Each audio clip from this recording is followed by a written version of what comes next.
বাংলা রামায়ণ আদিকাণ্ড রাম নামে রত্নাকরের পাপ ক্ষয়।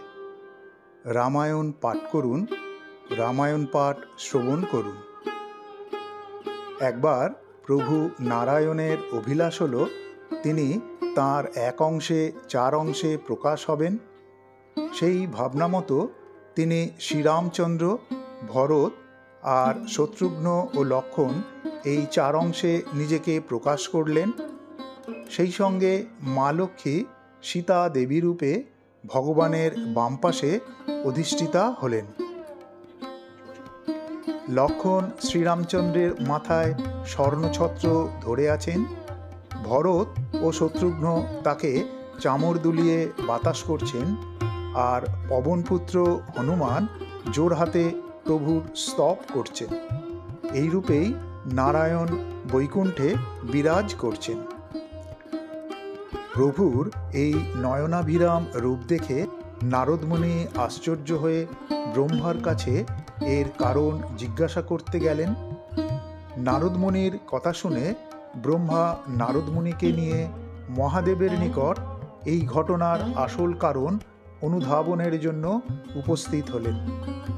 মহাদেব বললেন, ৬০,০০০ বছর পর ভবিষ্যতে রাবণ বধের উদ্দেশ্যে রাম অযোধ্যায় রাজা দশরথের ঘরে জন্ম নেবেন। তাঁর ভাই হয়ে জন্মগ্রহণ করবেন ভরত, শত্রুঘ্ন ও লক্ষ্মণ, এবং লক্ষ্মীদেবী সীতা নামে জনক রাজার পালিতা কন্যারূপে জন্ম নেবেন। মহাদেব আরও বললেন, মনুষ্য হত্যা, গোহত্যার মতো যত পাপ হয় তা একবার রাম নামে ক্ষয় হয়। মহাপাপী হয়েও যদি কেউ রাম নাম নেয় তাহলে তার সমস্ত পাপ বিনষ্ট হয়।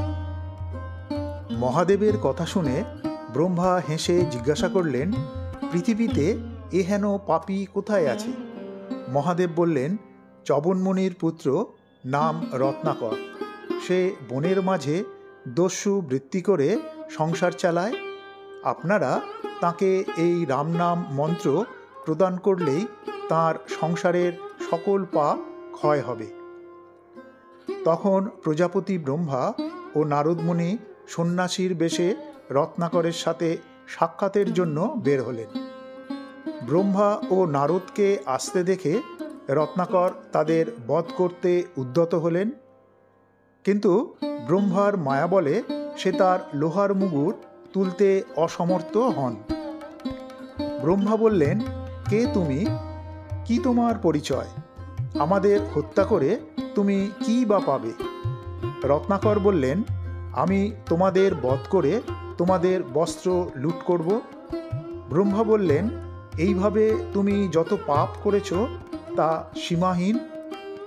তুমি আজ পর্যন্ত যত পাপ করেছ তা শোনো।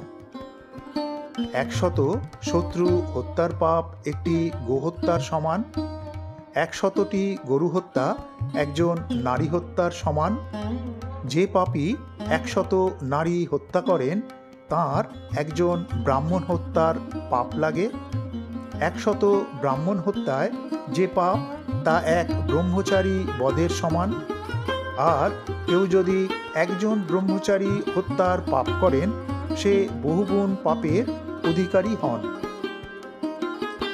কিন্তু সন্ন্যাসী বধের যে পাপ তার কোনো মাপকাঠি নেই। সন্ন্যাসীগণ যে পথ দিয়ে চলেন তার চতুর্দিকে ৪ কোশ দূর পর্যন্ত বারাণসী ধামের পবিত্রতা বিরাজ করে। এইরূপ পাপ যদি তুমি আবার করতে চাও তো আমায় হত্যা করতে পারো। সন্ন্যাসীবেশী ব্রহ্মার কথা শ্রবণ করে রত্নাকর হেসে বললেন, আজ পর্যন্ত তোমার মতো বহু সন্ন্যাসী আমি হত্যা করেছি, তাই তোমায় মুক্ত করার কোনো কারণই দেখি না। অগত্যা ব্রহ্মা বললেন, তুমি যদি সত্যই আমায় বধ করতে চাও তাহলে এমন জায়গায় বধ করো যেখানে কীটপতঙ্গ, পিঁপড়ে কোনো কিছুই আমার মৃত শরীর ভক্ষণ করতে আসবে না। ব্রহ্মা আরও বললেন, তুমি যে এত পাপ করে চলেছ তার ভাগীদার কে? রত্নাকর বললেন, এতদিন ধরে যত ধনদৌলত বস্ত্রাদি লুট করেছি সব কিছুই বাড়ি নিয়ে গেছি, আর সেসব আমি, বাবা, মা ও আমার স্ত্রী এই চারজনে ভোগ করি। তাই আমার সমস্ত পাপের ভাগীদার আমরা চারজনেই। রত্নাকরের এই কথা সকল শুনে ব্রহ্মা হেসে বললেন, এই সমস্তই তোমার মনের ভুল। তোমার পাপের ভাগীদার একমাত্র তুমি নিজেই। কেউ তোমার এই পাপের ভাগীদার নন। তুমি যদি চাও তো তাদের জিজ্ঞাসা করে আসতে পারো। আমি এখানেই তোমার অপেক্ষা করছি।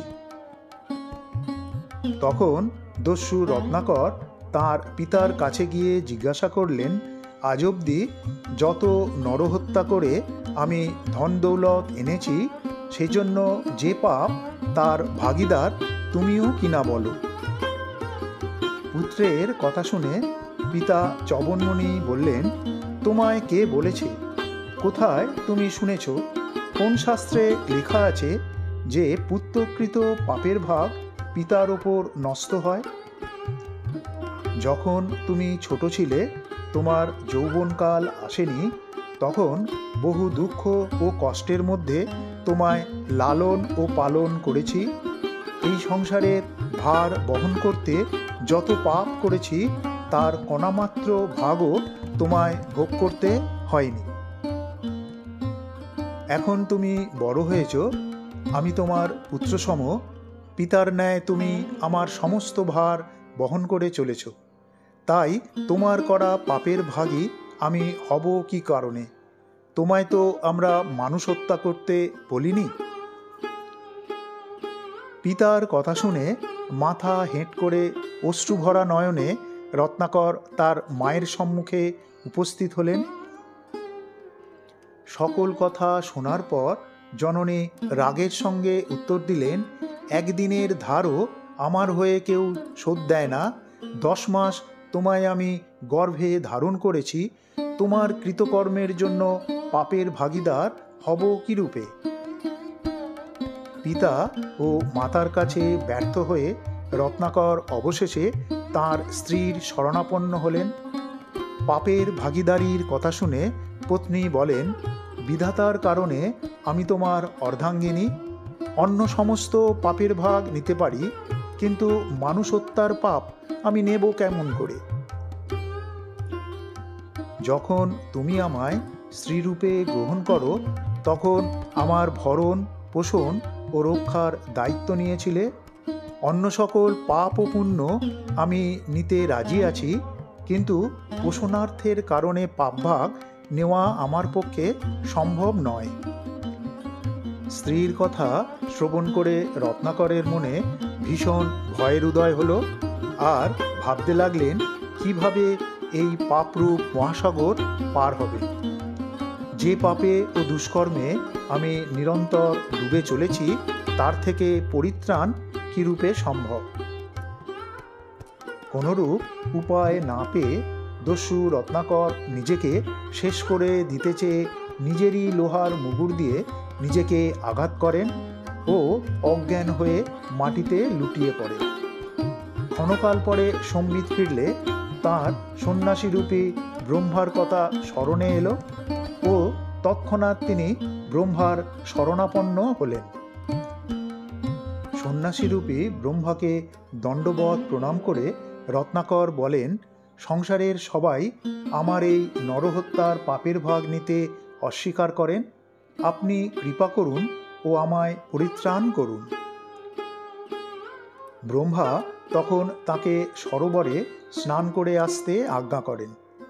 আজ্ঞা অনুসারে রত্নাকর সরোবরের কাছে যেতেই তাঁর দৃষ্টিতে সম্পূর্ণ সরোবরের জল শুকিয়ে গেল।